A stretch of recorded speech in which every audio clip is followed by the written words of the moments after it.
네, 안녕하세요. 반호박이 웰니스 클리닉 대표 원장 반재상 원장입니다. 저는 웰에이징 전문가라고 말씀드릴 수 있는데요. 우리가 어떻게 하면 건강하게 외적인 건강과 내적인 건강 이 두 가지 부분을 모두 다 잘 관리해야 된다는 부분을 항상 강조드리고 싶습니다. 자, 우리의 노화는 얼굴의 노화가 이제 25살, 20살 이때부터 진행이 되게 됩니다. 얼굴의 노화뿐만이 아니라 신체의 노화도 이때부터 진행이 되겠죠. 지난 시간에 제가 유전자에 대한 얘기를 조금 어려운 얘기죠. 유전자에 대한 얘기를 했는데 텔로미어라고 말씀을 드렸습니다. 분자생물학이라고 하는 그런 학문이 20세기 들어서 놀랍게 발전을 하면서 우리가 유전자의 비밀을 많이 밝히게 됐죠.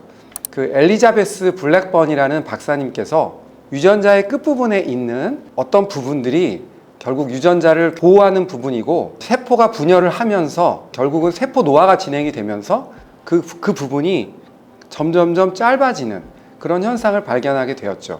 사람들이 오래 사는 거에 대해서 어떤 사람들은 그냥 오래 사는 게 뭐 중요하냐 이렇게 얘기하시는 분이 계십니다. 근데 이 텔로미어는 단순히 오래 사는 데 관여하는 게 아닙니다.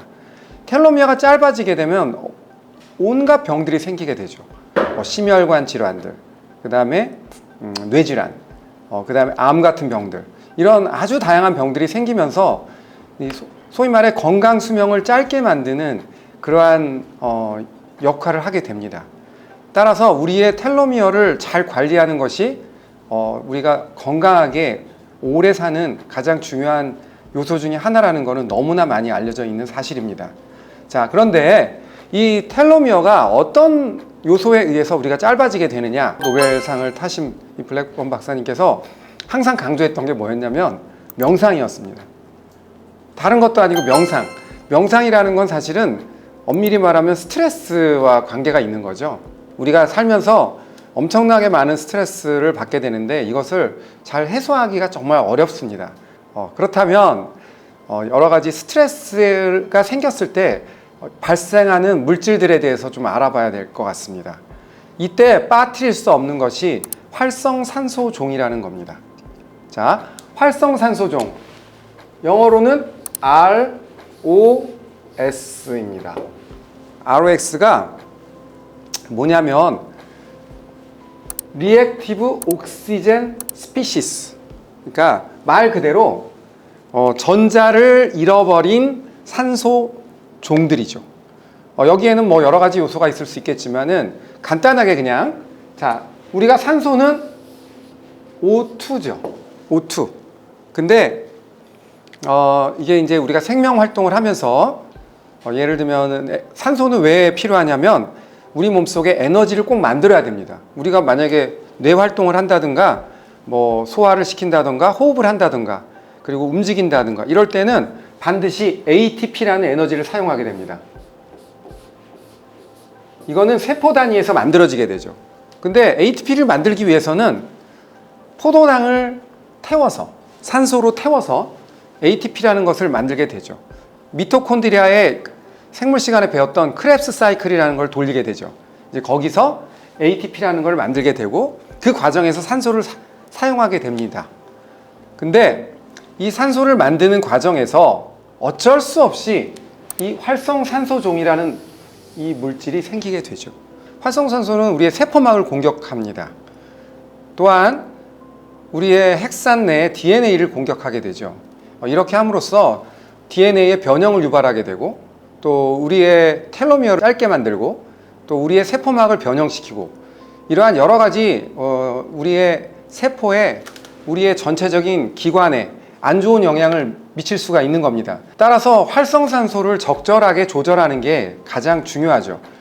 활성산소를 조절하는 물질이 뭐냐 그러면 항산화 물질입니다. 결국은 우리 몸속에서는 어느 정도 항산화 물질들을 만들고 있습니다. 상당히 많이 만들고 있는데 문제는 20대부터 이러한 항산화 물질들이 급속도로 줄어들기 시작합니다. 나이가 들면서 우리가 신체를 건강하게 하고 우리의 외모를 건강하게 가꾸는 데 있어서 적절한 영양제, 적절한 항산화 물질을 평소에 먹는 거를 정말 중요하게 생각하지 않을 수 없다는 거. 자, 그렇다면 여기서 항산화 물질이 무엇인지, 항산화 물질이 어떤 게 있는지, 우리가 꼭 먹어야 될, 꼭 알아야 될 항산화 물질에 대해서 공부를 해보는 시간을 갖도록 하겠습니다. 자, 항산화 물질 5가지. 비타민 C가 있고요. 그 다음에 비타민 E가 있고요. 그 다음에 빠뜨릴 수 없는 물질이 하나 있습니다. 단백질인데요. 글루타치온.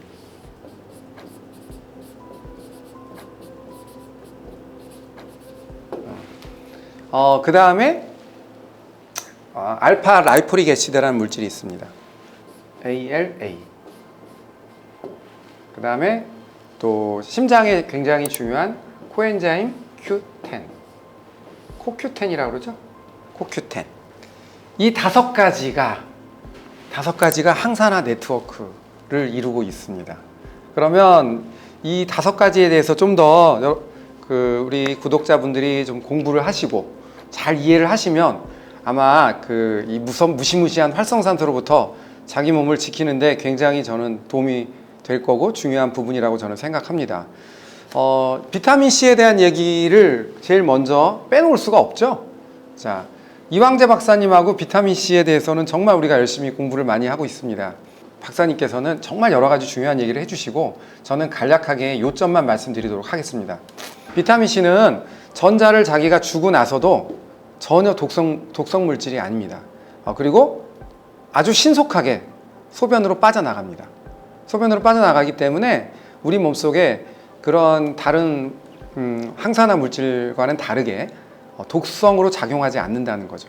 그래서 전에 박사님이 그렇게 말씀하시지 않으셨습니까? 비타민 C는 물보다 부작용이 적다. 네, 정말 그렇습니다. 그러니까 항산화 작용을 하면서도 본인 스스로가 그 전자를 뺏겼을 때 라디칼로 작동하지 않는다는 거 여러분들이 꼭 아셔야 될 것 같고요. 따라서 종합 비타민을 먹을 때 비타민 E, 거기에 A 다 들어있습니다. 그렇기 때문에 그 물질들에게 전자를 주는 뭐를 꼭 드셔야 되겠습니까? 비타민 C를 꼭 적절하게 복용을 하셔야 된다는 겁니다. 자, 비타민 C의 용량에 대해서도 정말 말이 많죠. 여기에 대해서도 물론 여러 가지 얘기가 있는 것 같습니다. 이 비타민 C가 처음에 어떻게 발견됐냐면 영국의 해군들이 그 배를 타고 오랫동안 다니는데 아무런 이유 없이 시름시름 한 3달 정도 이상 지나면 잇몸에 피를 흘리고 이게 죽는 거를 발견하게 됐습니다. 그런 걸 영국의 해군 장교인 린드버그라는 사람이 이 레몬을 가지고 이제 실험을 하게 된 거죠. 레몬 2개를 먹인 사람들은 아무렇지도 전혀 그렇지 않게 됐고 그거를 안 먹은 사람들은 결국은 사망을 하게 되었는데 여기서 이제 괴혈병이라는 병이 발견되어진 거죠. 그래서 그때 당시에 이제 괴혈병을 예방하는 최소 용량 그게 60mg입니다. 레몬 2개에 있는 비타민 C 용량인 거죠. 그러니까 이 정도만 먹으면 괜찮다 이렇게 생각을 했던 거죠. 그런데 비타민 C의 항산화 작용이라든가 이런 부분들을 그때는 전혀 생각하지 않은 겁니다. 여러분들 잘 생각해 보세요. 우리가 끊임없이 지금 엄청나게 많은 스트레스를 받고 있고 우리는 에너지를 많이 쓰고 있고 그 다음에 또 여러분들 과식을 많이 합니다. 저녁 때 과식을 하게 되면 당연히 에너지를 많이 쓰게 되죠. 소화 활동을 하는데 그렇게 되면 엄청난 양의 활성산소가 발생합니다. 그 많은 엄청난 라디칼로부터 우리를 보호해야 된다는 거는 그거는 너무나 자명한 사실이 아니겠습니까? 그렇다면 뭘로 보호할까요? 다른 비타민들보다 비타민 C가 정말 중요하다는 겁니다. 자, 포유류 같은 경우는 대부분 다 비타민을 만들어내는데 과거에 그 리트로바이러스에 우리 몸이 감염이 되면서 어떠한 특정한 그 효소를 만드는 DNA가 고장이 난 거예요. 유전자가 고장이 난 거죠. 이제 그때부터 우리 몸속에서는 비타민 C를 만들지 못하게 되었습니다. 그렇지만 지금 대부분의 동물들은 자체적으로 비타민 C를 만들고 있죠. 다른 동물들은 우리 몸으로 따지자면 8,000에서 15,000 정도의 그 비타민을 만들고 있고 우리가 그것을 섭취한다면 보통 처음에는 반도 흡수가 안 되기 때문에 그 정도 용량에 도달하려면 그거의 2배를 먹어야 됩니다. 그래서 비타민 C 60mg만 먹는다. 사실은 이거는 좀 과거 예전에 그런 생각이라고 보시면 될 것 같고요. 비타민 C는 보통 처음에 이제 드시는 분들 같은 경우는 1000mg 정도에서 아침, 점심, 저녁 이 정도를 이광재 박사님께서 많이 추천을 해드리고 있고, 적정량으로는 그래도 일반인들은 2000, 2000, 2000 3번 정도, 6000 정도를 드시는 것을 권해드리고 있습니다. 또 다른 부분은 몇 번을 먹어야 될지에 대해서도 많은 분들이 질문을 하세요. 대개는 제가 물어보면 아침에 한 번 정도 드십니다. 그런데 아침에 한 번 드시면 혈중 농도가 요런 패턴을 그리죠. 6시간마다 올라갔다 내려갔다 올라갔다 내려갔다 이런 패턴을 그립니다. 혈중에 일정한 농도가 유지돼야지 우리의 몸을 라디칼로부터 보호할 수 있는 거죠. 따라서 한 번만 드시면 6시간밖에 우리를 보호하지 못한다는 것을 기억하셔야 됩니다. 그렇기 때문에 3번을 충분히, 그러니까 아침, 점심, 저녁 꼭 식사하실 때, 이게 강력한 그래도 산이기 때문에 위에 부담을 줄 수가 있습니다. 따라서 이 식사하실 때 중간에 드시면 아무런 문제가 없고, 또 6시간마다 드시게 되니까 충분히 우리의 몸을 활성산소로부터 지켜주는데 충분하다고 저는 생각합니다. 비타민C와 관계된 이야기들은 사실 이광재 교수님하고 저하고 꾸준히 말씀드리고 있기 때문에 오늘은 그 비타민C에 대해서는 이 정도 얘기로 말씀드리고요. 다음 시간에는 글루타치온에 대해서 좀 자세히 말씀드리도록 하겠습니다.